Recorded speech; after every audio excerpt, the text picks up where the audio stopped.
बिस्मिल्लाहिर्रहमानिर्रहीम। Welcome to Pacific group of colleges Multan campus. आज का जो हमारा लेक्चर है lecture number 4 which is respiratory chain. जैसा कि हम ऑलरेडी पढ़ चुके हैं कि जो रेस्पिरेशन होती है उसके 4 स्टेप्स हैं, जिसमें हमने 3 पढ़े हुए हैं। एक ग्लाइकोलाइसिस है, एक पायरुविक एसिड ऑक्सीडेशन है और तीसरा क्रेब्स साइकिल है। आज चौथा हम पढ़ेंगे जिसका नाम है रेस्पिरेटरी चेन। रेस्पिरेटरी चेन ये कहाँ पे होता है, तो हमने कल पढ़ा था कि ये होता है जी के जो माइटोकॉन्ड्रिया है उसके अंदर ये रिमेनिंग 3 होती हैं एक्सेप्ट ग्लाइकोलाइसिस। अब रेस्पिरेटरी चेन जो है इस प्रोसेस के अंदर क्या क्या चीज इस्तेमाल हो रही है, कौन से कोएंजाइम्स इस्तेमाल हो रहे हैं, कौन से उसके प्रोडक्ट्स हैं, वो हम डिटेल से पढ़ते हैं। तो ये आपकी टेक्स्ट बुक के मुताबिक लिखा हुआ है कि in Krebs cycle NADH and hydrogen are produced from NAD, और वो जो NAD है वो आगे नेक्स्ट अपने हाइड्रोजन को आगे ट्रांसफर करता है टू इलेक्ट्रॉन ट्रांसपोर्ट चेन को ट्रांसफर करता है। अभी हम डायग्राम में देख सकते हैं यहाँ पे ये NADH ये जो इसमें यूटिलाइज हो रहा है ये अपने हाइड्रोजन आयन को आगे यूटिलाइज करवाएगा और उसके बाद आगे ट्रांसफर करवाएगा टू इलेक्ट्रॉन जो कैरियर्स हैं which are actually cytochrome complex, जो कि 3 तरह के हैं। पहले साइटोक्रोम B आता है, उसके बाद फिर साइटोक्रोम जो है वो C आता है, फिर उसके बाद फिर A आता है और चौथा भी है जिसका नाम होता है A3 होता है, और एंड में ATP सिंथेज जो एंजाइम है वो इसमें यूटिलाइज होता है। तो इसके जो एंड प्रोडक्ट है वो बता देता हूँ कि वो यहाँ पे इसका जो एंड प्रोडक्ट है वो होता है मॉलिक्यूलर ऑक्सीजन जो होती है वो इसका एंड प्रोडक्ट होता है। तो ये रिएक्शन जो है ऑक्सीडेशन रिडक्शन रिएक्शन है इसके अंदर, और इसके अंदर जो इस्तेमाल चीजें हो रही हैं उनके नाम है, एक तो इसमें कोएंजाइम Q इस्तेमाल होता है। इसके अलावा इसके अंदर ये साइटोक्रोम 4 तरह के हैं, इसलिए हमने साइटोक्रोम कॉम्प्लेक्स भी कहते हैं। एक का नाम B है, एक का नाम C और एक का नाम A और A3 है। ये इसी तरतीब से हैं और उसके बाद एंड में मॉलिक्यूलर ऑक्सीजन जो है वो आपको प्रोडक्ट में मिलती है। साइटोक्रोम जो है ये इंटरमीडिएट्स कहलाते हैं और इसके अंदर अगर हम इसकी डिटेल पढ़ें तो इसके अंदर एक हीम ग्रुप होता है which is related to prosthetic group, और ये जो हीम ग्रुप ये वही है जो कि हीमोग्लोबिन के अंदर पाया जाता है। इसके बाद ये हमारे टेक्स्ट बुक की डायग्राम है। अगर आप इसी फ्लो चार्ट को एक दफा समझ लेंगे तो आपके लिए इसकी थ्योरी लिखना आसान होगी। इसके अंदर जो NADH है वो हाइड्रोजन आयन को यहाँ पर मतलब यहाँ इससे रिलीज होता है, तो मतलब है कि ये खुद जो है ऑक्सीडाइज हुआ है, रिलीज ऑफ इसमें हाइड्रोजन हुई है। और उसके बाद जो हाइड्रोजन है यहाँ से जो इसके अंदर से यहाँ से रिलीज हुआ वो नेक्स्ट आगे ट्रांसफर होगा टू कोएंजाइम Q, फिर उसके बाद साइटोक्रोम B और उसके बाद फिर C फिर A फिर A3। यहाँ जो NDS के लिहाज से जो पॉइंट्स हैं कि total number of ATP produced वो बेटा वो यहाँ पे 3 होती हैं, और इसी तरह से आप एंड में कैलकुलेशन जब आप करते हैं कि एक ग्लूकोज से कितने ATP बनते हैं तो वहां पर हम ये देखते हैं कि NAD कितने यूटिलाइज हुए हैं। तो एक NAD आपके सामने है, इसके यूटिलाइजेशन से मतलब ये एक्चुअली 3 ATP के बराबर होता है। तो आपके सामने यहाँ पर 3 ATP हैं, एक है ये दूसरा और ये तीसरा, 3 ATP इसमें जो यूटिलाइज इसमें रिलीज हो रहे हैं। तो एक NAD 3 ATP के बराबर होता है, ठीक है जी। तो इसका जो प्रोसीजर मतलब ये थ्योरी है उसकी है कि NADH is oxidised by coenzyme Q।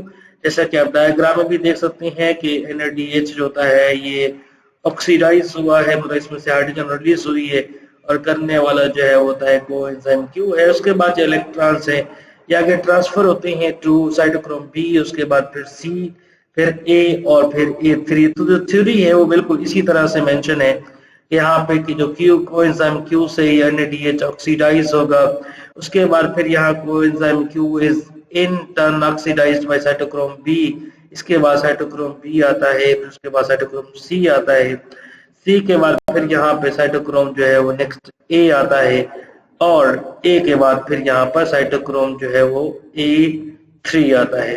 तो ये चीज आपने लाजमी याद रखनी है कि ऑक्सीजन जो है that is the most electronegative substance and it's final जो एक्सेप्टर है इलेक्ट्रॉन्स का, तो ये आपने लाजमी याद रखना है, ठीक है जी। और एंड में वही जो ऑक्सीजन है उसी से फिर आगे नेक्स्ट वाटर मॉलिक्यूल जो होता है वो प्रोड्यूस होता है। तो ये हम डायग्राम भी अभी देख लेते हैं।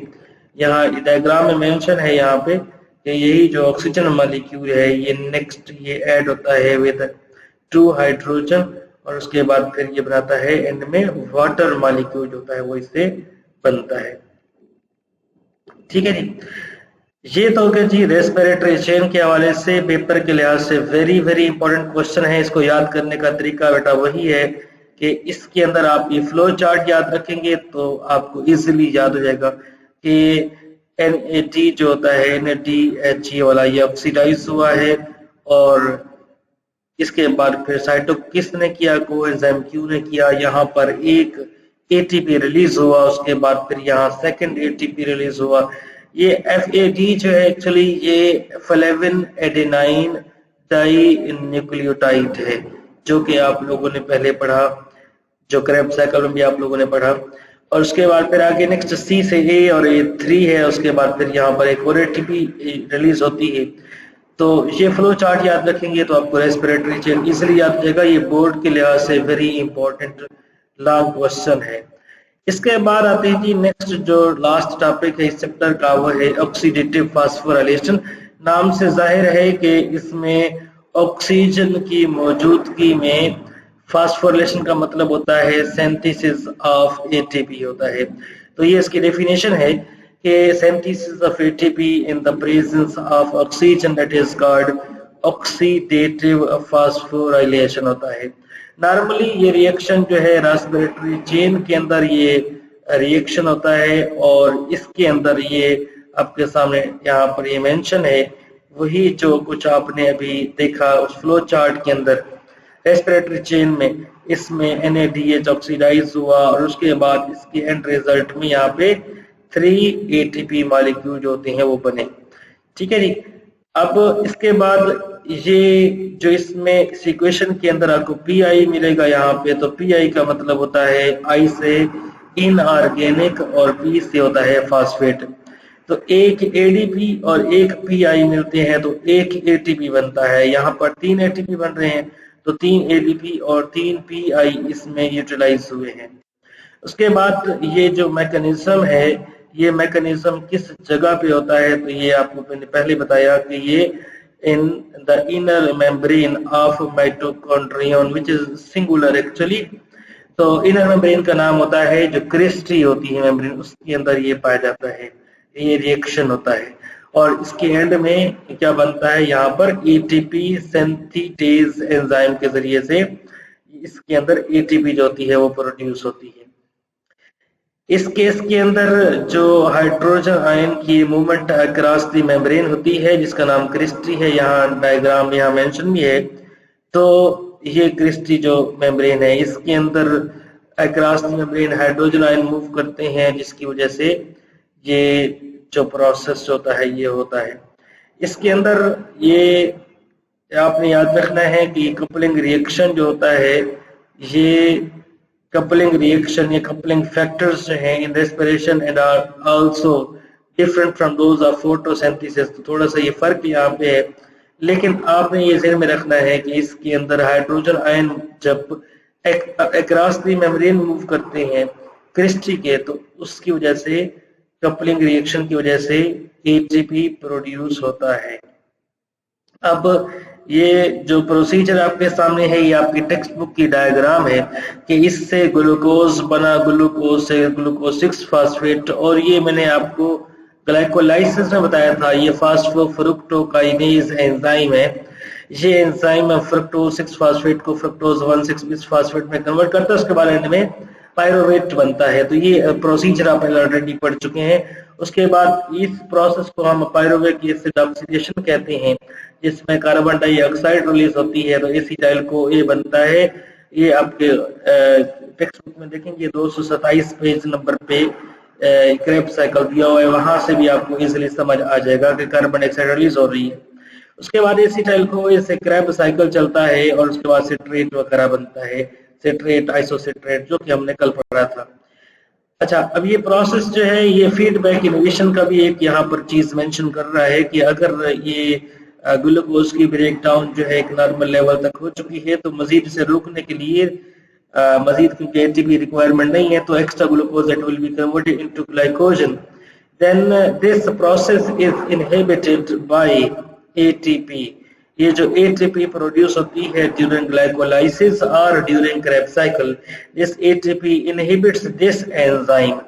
ये एंजाइम है phosphofructokinase enzyme. So the product of this reaction ये इनहिबिट कर रहा होता है किसको, ये कर रहा होता है फास्फोफ्रुक्टोकाइनेज को। तो अगर हम इसे देखें तो ये बिल्कुल नॉन कॉम्पिटिटिव इनहिबिटर की एग्जांपल भी इसी में आती है और ये प्रोडक्ट ही जाके इस एंजाइम के साथ मिलता है जिसकी वजह से फ्रक्टोज 6 फास्फेट फ्रक्टोज 1,6 बिस फास्फेट में कन्वर्ट नहीं होता और ये प्रोसेस जो होता है ये यहाँ से स्टॉप हो जाता है। लेकिन एक और जगह है वो है जी कि यहाँ JNADH ड्यूरिंग क्रैब साइकिल जो होता है वो यहाँ पर जो पाया जाता है, ये NADH ये भी इनहिबिट करता है पायरोवेट डी कार्बोक्सिलेज एंजाइम को, ताकि ये प्रोसीजर जो है ये मजीद ना चले। तो ये इन प्रोसेस को इनहिबिट करने के लिए ये इसे फीडबैक इनहिबिशन भी कहते हैं। और ये प्रोसेस जो होता है इनहिबिट करने का तरीका, एक तो इसमें एटीपी है और एक इसमें NADH है, और जब हमें रिक्वायर होती है एनर्जी तब ये प्रोसेस या ये जो एंजाइम्स हैं या जो इनकी प्रोडक्शन है ये दोबारा से स्टार्ट हो सकती है।